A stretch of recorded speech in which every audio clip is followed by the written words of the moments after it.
नमस्कार, मैं हूं सुमित। टेन टीवी में आपका बहुत बहुत स्वागत है। बता दें, Telugu drama bench live OTT platform Sony LIV पर 12 सितंबर को दर्शकों के बीच में आने वाला है। और इस शो की कास्ट आकांक्षा सिंह आज हमारे साथ में है। बता दें, आकांक्षा वैसे बॉलीवुड एक्ट्रेस हैं, पर इन दिनों वो साउथ में ज्यादा एक्टिव है। तो चलिए, मैं आपको आकांक्षा से मिलवाता हूँ। आकांक्षा, हमसे जुड़ने के लिए बहुत बहुत धन्यवाद आपका। Thank you so much Sumit. कैसे हैं आप? बिल्कुल ठीक हूँ। आप कैसे हैं? I am good. आकांक्षा, मेरा इंट्रो तो सही लगा ना कि आप बॉलीवुड में धूम मचाने के बाद अब साउथ में धूम मचा रही हैं? मुझे लगता है कि बहुत अच्छा था आपका इंट्रोडक्शन, पर मुझे लगता है कि मैं इंडिया की एक्टर हूँ। तो चाहे मैं साउथ में काम करूँ, चाहे मैं बॉलीवुड में काम करूँ, मेरा काम है लोगों को एंटरटेन करना। और अगर मैं वो बखूबी कर रही हूँ तो आई थिंक उससे बड़ी बात और कोई नहीं हो सकती। So thank you so much for such a lovely introduction and yeah so I am looking forward for to this interview. Uh, अब मैं आपके प्रोजेक्ट की बात करूं। आपका जो ये तेलुगु ड्रामा है, वेंच यस। लाइफ, वो बेसिकली इसका ट्रेलर जो देखा उसमें आप एक टीम लीडर अपनी टीम को कोऑर्डिनेट करती हुई नजर आ रही हैं। तो आकांक्षा अपनी टीम को कोऑर्डिनेट करने के अलावा और क्या करती हुई नजर आएगी? अगर मैं बेंच लाइफ की बात करूं तो जितने भी इंडिविजुअल्स इस एक्टर्स इस प्रोजेक्ट से जुड़े हैं, चाहे वो मेरा कैरेक्टर हो, चाहे ईशा का कैरेक्टर हो, चाहे वो बालू हो, सबका अपना एक जर्नी है इस शो में। आप सिर्फ बेंच नहीं देखेंगे उस शो में। आप उनकी इमोशनल जर्नीज देखेंगे, उनके पर्सनल एक्सपीरियंसेस देखेंगे, और किस तरह उनके पर्सनल एक्सपीरियंसेस और उनकी एक पर्सनल लाइफ इस स्टोरी को बांधे रखती है वो देखेंगे। तो it's a very nice emotional graph for each and every character. अगर मैं ईशा की बात करूं तो she is just not the leader, सिर्फ लीडर नहीं है अपनी टीम के लिए। उसका एक बहुत ही ज्यादा वनरेबल साइड है जो आपको देखने को मिलेगा। बहुत ही एक, मैं ज्यादा बोल नहीं सकती इसके बारे में, बट बहुत ही अच्छा ट्रैक है, बहुत ही अच्छा ग्राफ है इस कैरेक्टर का, जो आपको देखने का मौका मिलेगा बेंच लाइफ में। And I hope that audience will like it. पर आकांक्षा, ईशा के अलावा हमको इस शो में नया क्या देखने वाला ईशा के अलावा बहुत कुछ नया देखने की, जैसे मैंने कहा कि जितने भी कैरेक्टर्स हैं उनकी एक अपनी लाइफ जर्नी है इस शो में। बेंच लाइफ से हम लोग एक जितने भी आईटी वाले लोग हैं या जो भी कॉर्पोरेट्स हैं, मुझे आज से पहले नहीं पता था कि बेंच क्या होती है। जब मैं शो से एसोसिएट हुई तब मुझे पता चला, अच्छा कॉर्पोरेट वर्ल्ड में there is something called bench, तो उसमें ऐसा होता अच्छा, है। तो बेंच होता क्या है? अब मैं ईशा से जानना चाहता हूँ कि बेंच होता क्या है। um, एक number of people, set of people होता है, एक सेगमेंट होता है जो आप ये बोल सकते हैं कि ऑन रोल नहीं होते। They are, you can say in a layman term, कि वो स्टैंड बाय पे रहते हैं, उनको उनका पेरोल तो ऑन मिलता है। कॉन्ट्रैक्ट। On uh, contract. मतलब they are on standby, they will get their monies, but they, जब जब तक उनको हायर नहीं किया जाता, लाइक किसी ने अगर कहीं छोड़ा और कोई स्पेस खाली है, so they can apply for that role, but otherwise they will get their monies. सो आप जब अगर ये शो भी देखेंगे तो हमारा पहला जो ट्रेलर का पार्ट है वो बोलता है, अरे इतने खुश क्यों हो, तो वो बोलता है कि अरे मुझे बेंच मिला है। तो बेंच मतलब it's a very comic, very light hearted story. Light hearted story in terms of not just सिर्फ कॉमेडी देखने को मिलेगी, बट इमोशंस भी देखने को मिलेंगे। और वो एक जो बेंच का एक जो तड़का है इसके अंदर जो आप देखेंगे, so it's not just bench, but it is a lot more things. मैं ज्यादा रिवील करूंगी अभी तो बहुत कुछ पता चल सकता है, इसलिए मैं ज्यादा नहीं बोलना चाहूंगी। लेकिन it's a very very slice of life, light hearted show. जो आईटी से है, जो नहीं भी है, वो भी इससे बहुत रिलेट करेंगे। हर कैरेक्टर से यू कैन रिलेट, क्योंकि हर किसी कैरेक्टर की अलग जर्नी है। सो आई एम जस्ट होपिंग कि जल्दी से जल्दी 12 सितंबर आए और लोग देखें और इसे पसंद करें। पर आकांक्षा, आप शो में एक टीम लीडर के कैरेक्टर में है, आप अपने पर्सनल डिसीजंस खुद ले रही हैं। तो कभी ऐसा हुआ है पर्सनल लाइफ में, कभी ऐसा समय आया है कि आपको लोगों के विरोध में जाकर अपने हक के लिए खड़ा होना पड़ा हो? जी बिल्कुल, हर आई थिंक किसी के जीवन में आता है ये।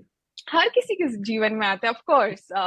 मेरे भी लाइफ में ऐसी चीजें आई हैं जहां पर एक्चुअली वो होता है ना, सुनो सबकी करो मन की। मन की। मैं तो मैं भी वही फॉलो करती हूँ। और मेरी लाइफ में आई थिंक अगर मैं अपनी जर्नी की बात करूँ तो कभी ऐसा विरोध करने का मौका नहीं मिला, मतलब बिकॉज मेरी family and everybody was very supportive.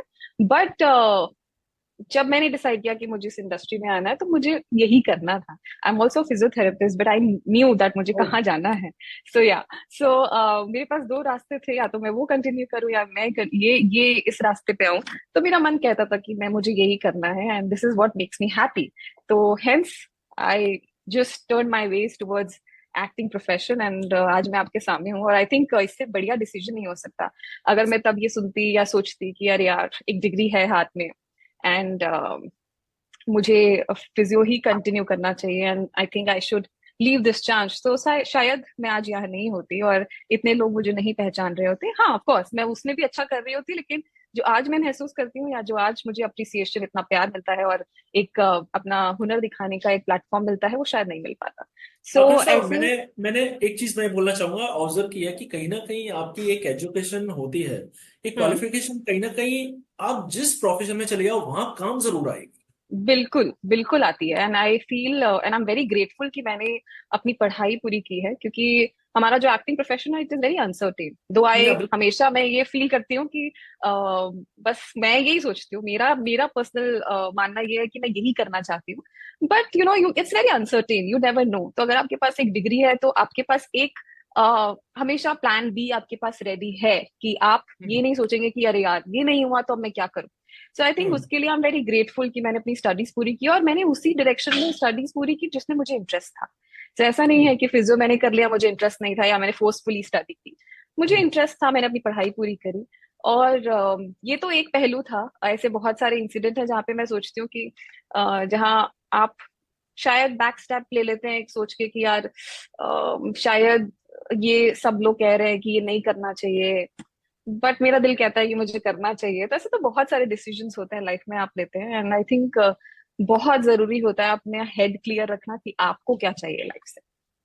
पर आकांक्षा, आप टेलीविजन इंडस्ट्री के साथ साथ बॉलीवुड में काम कर रही हैं, आप इसके साथ साथ साउथ की फिल्में भी कर रही हैं, तो आपको कुछ अंतर दिखाई दिया साउथ फिल्म इंडस्ट्री और बॉलीवुड में, वॉकिंग पैटर्न कुछ? मैं ये कहूंगी कि मैंने टेलीविजन से शुरुआत की थी। वो भी एक बहुत टेलीविजन से फिल्मों में स्विच करना भी बहुत बड़ा डिसीजन था मेरे लिए। तभी मैंने बहुत बार लोगों ने कहा कि अरे you are doing so good, do this show do that show. But I knew कि मुझे अपनी लाइफ से क्या चाहिए, मुझे अभी नेक्स्ट क्या करना है, इसीलिए मैंने ये ट्रांजिशन किया। मुझे बहुत टाइम लगा अपने उस कैरेक्टर से जो लोग मुझे पहचानते थे उससे बाहर आने के लिए, बिकॉज लोग मुझे उसी कैरेक्टर की वजह से पहचानते थे। And it took me really long, almost I think 7-8 साल लग गए मुझे वो इमेज थोड़ी ब्लर करने में, ये बताने में कि नहीं मैं टेलीविजन अभी मैंने होल्ड किया है, अभी मैं नहीं कर रही हूँ और मैं फिल्मों में ट्राई करना चाहती हूँ या मैं फिल्म करना चाहती हूँ, मैं ऐसे कैरेक्टर्स करना चाहती हूँ जो अलग अलग तरीके के कैरेक्टर्स हो, नॉट जस्ट कि मैं नो ऑफेंस, मैं बहुत ग्रेटफुल हूँ कि मैंने टीवी से शुरुआत की है, मुझे एक मौका मिला। लेकिन मेरा सिर्फ ट्रांजिशन का यही मानना था कि मैं अलग अलग किरदार करना चाहती हूँ, मैं एक ही किरदार में बंदगी नहीं रहना चाहती। एंड वो ट्रांजिशन किया। उस टाइम पे मुझे बहुत लोगों ने कहा कि अरे अच्छा चल रहा है, अभी यू विल गेट न्यू। आकांक्षा, आकांक्षा, एक बात पूछना चाहूंगा मैं, कि हमें सुनने में मिलता है जैसे आपको साउथ इंडस्ट्री में काम करने के लिए एक तो रीजनल लैंग्वेज आना बहुत जरूरी है, दूसरी तरफ ये भी है कि साउथ फिल्म इंडस्ट्री में काफी इजीली काम मिल जाता है। तो ये दोनों बातें कितना सच है या कितनी झूठ है? मेरी अब मैं वही बोलना चाहूंगी कि जब मैंने टीवी किया, टीवी का काम बिल्कुल अलग होता है। आपको इतना ज्यादा फुटेज निकालना होता है कि आप कहीं ना कहीं वो सेटिस्फैक्शन वो क्वालिटी कहीं ना कहीं बैक स्टेप ले लेती है। जब आप फिल्मों में आते हैं तो आप दिन के 2 सीन कर रहे होते हैं, उसका एक्सपीरियंस अलग होता है कि आप अपने कैरेक्टर पे काम कर रहे होते हैं। और सीरीज में भी इसी तरह से होता है कि आप एक दिन का कुछ मिनट्स का फुटेज निकालते हैं और आपके पास पर्टिकुलर सीन्स होते हैं। सो आई थिंक तीनों प्लेटफॉर्म्स अलग हैं। एंड अगर मैं बात कहूँ कि तेलुगु या किसी भी साउथ इंडस्ट्री में काम मिलना आसान है, मेरा एक्सपीरियंस मैं इस तरह से नहीं बयां करना चाहूंगी, क्योंकि हाँ मुझे बहुत प्यार मिला है साउथ से। एंड जितने भी कैरेक्टर्स मुझे मिले हैं उससे मैंने जो भी निभाया है उससे मुझे बहुत प्यार मिला है। अगर मैं अपनी पहली फिल्म की बात करूं जो 2017 में मनी रावा रिलीज हुई थी,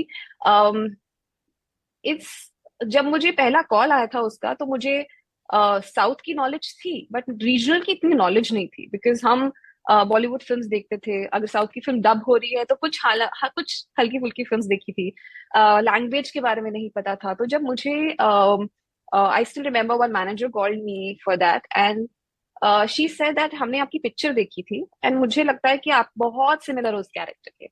एंड मैंने जब डायरेक्टर से बात की ओवर कॉल, 40 मिनट्स 45 मिनट्स का नरेशन था, एंड उन्होंने मुझे जब स्टोरी बताई तो मेरे मन में ये नहीं आया यार नया लैंग्वेज है मैं कैसे करूंगी।